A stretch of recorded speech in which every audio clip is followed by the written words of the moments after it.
I enjoy a good horror game every now and then, and because I've played enough of them, I can discern when they're either not engaging, scary, or both. But when one comes along that truly taps into both of those elements, that's when you get something special. And that something special is a little piece of art called Yearwalk. To discuss the game, I invited a good friend of mine who regularly talks about both horror and game design on his channel to help shed some light on the mysteries and design principles of Yearwalk. Hey Ragnar! Hey there Jake, thanks for having me. So let's talk about Yearwalk. It's in so many ways a really peculiar title. Its lore is based on the ancient Swedish tradition of årsgång, which literally translated means yearwalk.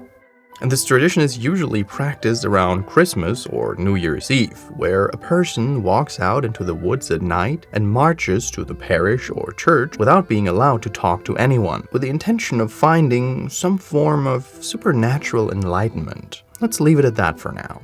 The game, developed by the Swedish studio Simogo, was originally designed specifically for touch devices, and knowing that, you can totally see and feel that everywhere. But it's one of those rare cases of a mobile game designed so well, so minimalistic, that it was seamlessly ported to other systems later on as well, like Windows, OS X, and Nintendo's Wii U. Before we get into the deeper stuff, let's first talk about the surface level aspects of the game that immediately grab the player's attention. The first thing you'll probably notice is that the game is beautiful. Its visual aesthetic gives the impression of papercraft, with objects appearing as if they were cut out, hand-painted, and layered on top of each other. This art style achieves a very interesting juxtaposition, as it feels both artistic and realistic at the same time. The player moves horizontally along the backdrops, with smoothly animated parallax layers that create a sense of depth. And most of the game's color palette has a very desaturated style, which strongly underlines the night setting. And this art style does a wonderful job at capturing this mesmerizing loneliness of wandering through the forest deep at night in expectation of uncanny sightings and ghostly apparitions. The story unfolds quickly in the beginning, giving you the necessary exposition for your quest, the dangers it holds, and your personal motive as to why you're even doing this. Then, after you go back to your home to rest, the Yearwalk begins. You wake up to find yourself in a familiar yet eerie world. You traverse the land, becoming familiar with landmarks and drawing a map as you go, until you meet the Huldra. She beckons you forth. After solving a puzzle to gain entrance to her tree, you navigate a trail of beautiful and distorted voices, and just when you think you've done something good...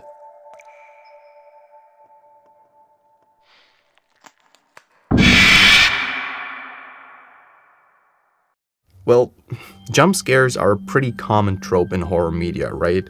And oftentimes they're used in a ham-handed way, as a cheap substitute for a true lingering fear. But Yearwalk finds a way to sparingly use moments in which the player gets startled where it holds a narrative meaning. See, the tradition of Yearwalk is an introspective journey in which the participant tries to find out truths about themselves locked inside their subconscious. And through asceticism and self-sacrifice, they try to look at the world from a completely new angle, and thereby assign a completely new spiritual meaning to everyday things. Finding these insights can be spiritually revealing in a way that might be shocking at first. And it's these moments in which Yearwalk hits the player with an overwhelming sensory overload. It lulls you into its calm and quiet atmosphere, makes you perceptive, pay attention to tiny visual and auditory cues until your senses are on full alert, and only when you achieve the introspective breakthrough, it jumps you. Jump scares in Yearwalk are, unlike in most games, not a punishment. They're your reward, almost creating a longing to be scared again, because that is the Yearwalker's path to enlightenment. Beyond spinning the conventional horror tropes, the game also delivers unique ways to solve its puzzles. It asks you to be observant of the environment and use the tools at hand, including the given encyclopedia and your keyboard. The game spreads you across different layers of perception, such as your immediate surroundings, the game itself, and your subconscious. For example, quite early on in the game, you start reading through the encyclopedia, which initially appears as nothing but a nice little extra explanation of the lore behind the setting, but the keen observer will quickly find that some of these pages hold vital clues to solving some of the puzzles, which makes you paranoid. Knowing that they're an intrinsic part of the game instead of just menus makes you take in everything with a more observant eye. You start taking actual notes of patterns and symbols you find because you never know if you might need it at a later point in the game. It personally reminded me a lot of the really early days of gaming, before comfort features took all the work off the player's shoulders. Like you had to manually create your own dungeon maps in Bard's Tale until automapping became a thing, or how back in the day when you tried to solve an adventure like Myst, which is in many ways actually a pretty similar experience to a Yearwalk when I think about it. You really needed to take physical notes on paper to solve many of the puzzles. All of this highlights one of the primary motives of both the game and the tradition of yearwalking, making you more perceptive, both externally and internally. One of the greatest strengths of the game is how it uses its mechanics to emulate a yearwalk. For a first-timer, you're pretty much going in with very little knowledge until you read up on what you can in the encyclopedia. You set out in an unfamiliar place at an eerie time seeking some sort of knowledge on what to do. You're guided by mysterious creatures and are tested throughout until you finally receive a certain enlightenment. It's the actual functions of walking, wandering, and solving puzzles in unfamiliarity that make Yearwalk such an interesting experience turned video game. And finally, the themes of the game are strong. After a lot of discussion, Ragnar and I were able to agree on two major themes the game brings forth: asceticism and sacrifice. We all know what the latter is, so let's start with the former. Asceticism is the practice of severe self-discipline to keep oneself away from indulgences, usually for a spiritual reason. It can be likened to fasting from food, but it can go even deeper. To participate in a yearwalk and hopefully see the future or enlightenment, the walker must isolate and starve him or herself. This is asceticism in form and function, and it's the opening theme to the story. But the second theme is the one that permeates the entire game: sacrifice. In the beginning, you sacrifice food, drink, and social interaction for the yearwalk. During the process, you sacrifice safety and peace of mind. And to be fair, here's a spoiler warning for the end of the game. I'll give you a few seconds. At the end of the game, you sacrifice your life to save the woman from the beginning. When you take a moment to analyze your actions throughout the game, you find that you walked down a road of unwittingly selfish mistakes that led to the loss of a love. But the game gives you a chance to exchange your life for hers.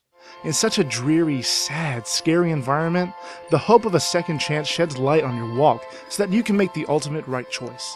There's a lot I love about this game. Its timeless art style and its eerie atmosphere of solitude. It's just a very relaxing game that is a perfect choice if you want to alleviate some stress. But maybe my favorite aspect about it is how it uses a very strange and ancient folklore as its mythological backdrop that's obscure even to most Swedish people, to create a true sense of mystery and wonder, because the vast majority of people playing this game will uncover something they've really never even heard of before. Unlike in a vampire or a zombie story where you already have a rough idea of what to expect, Yearwalk really holds its promise. It sends you out into the unknown, where you really have no clue what to expect. And that's captivating. And you know, it's always the things we don't know and can't see that intrigue and frighten us the most. Some of the horror games I've played before left lasting impressions that they probably didn't mean to, but I feel like Yearwalk knows what it is and knows what impressions it wants to leave with the player. It is a wholly satisfying experience that's more than worth your time, not just because of the art style or the gameplay or the music, but because of its redemptive themes and its incredibly interesting story that gets portrayed through gameplay. I cannot recommend this game enough, and I will always be happy that I played it.